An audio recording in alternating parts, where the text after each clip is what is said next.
We want to determine the given limits. First, we have the limit of cosine x as x approaches pi over 4.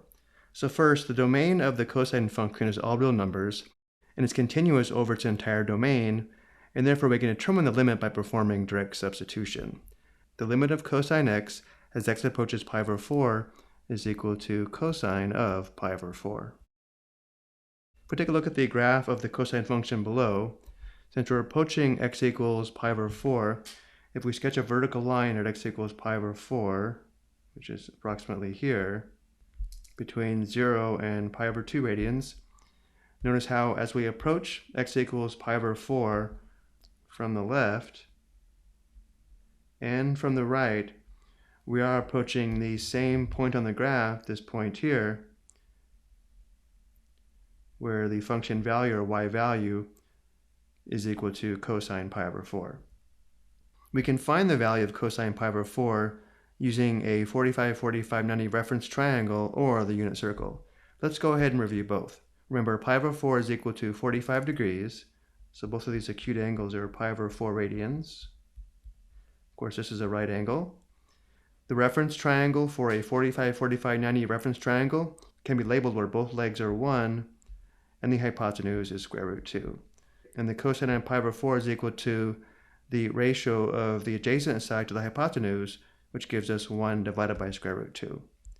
So we can give the limit as 1 divided by square root 2. If we want, we can rationalize the denominator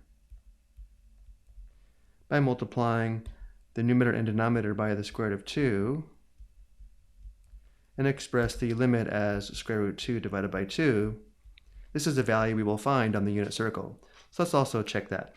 Remember, on the unit circle, x is equal to cosine theta.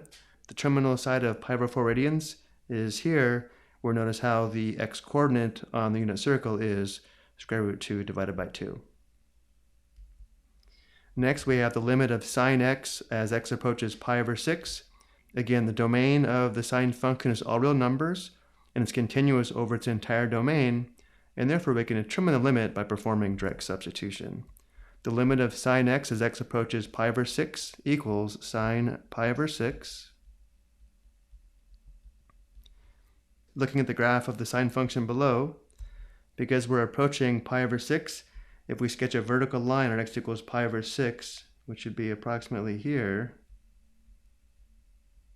notice as we approach x equals pi over 6 from the left and from the right, we are approaching the same point on the graph, this point here, where the function value or y-coordinate is sine pi over 6. And we can find the value of sine pi over 6 by using the 30, 60, 90 reference triangle, again, or the unit circle. Pi over 6 is equal to 30 degrees. So let's label the smallest acute angle pi over 6. The larger acute angle is pi over 3 or 60 degrees. And of course we have a right angle. For the 30, 60, 90 reference triangle, we can label the short leg 1, the hypotenuse 2, and the long leg square root 3. The sine function value is equal to the ratio of the opposite side to the hypotenuse. Sine pi over 6 is equal to 1 divided by 2, or 1/2. Let's also check this on the unit circle. On the unit circle, y is equal to sine theta. The terminal side of pi over 6 radians is here. Notice how the y-coordinate of this point is equal to 1/2, giving us the sine of pi over 6 radians. Next, we have the limit of tangent x as x approaches pi over 2. The domain for the tangent function is not all real numbers, and in fact, the tangent function has a vertical asymptote at x equals pi over 2.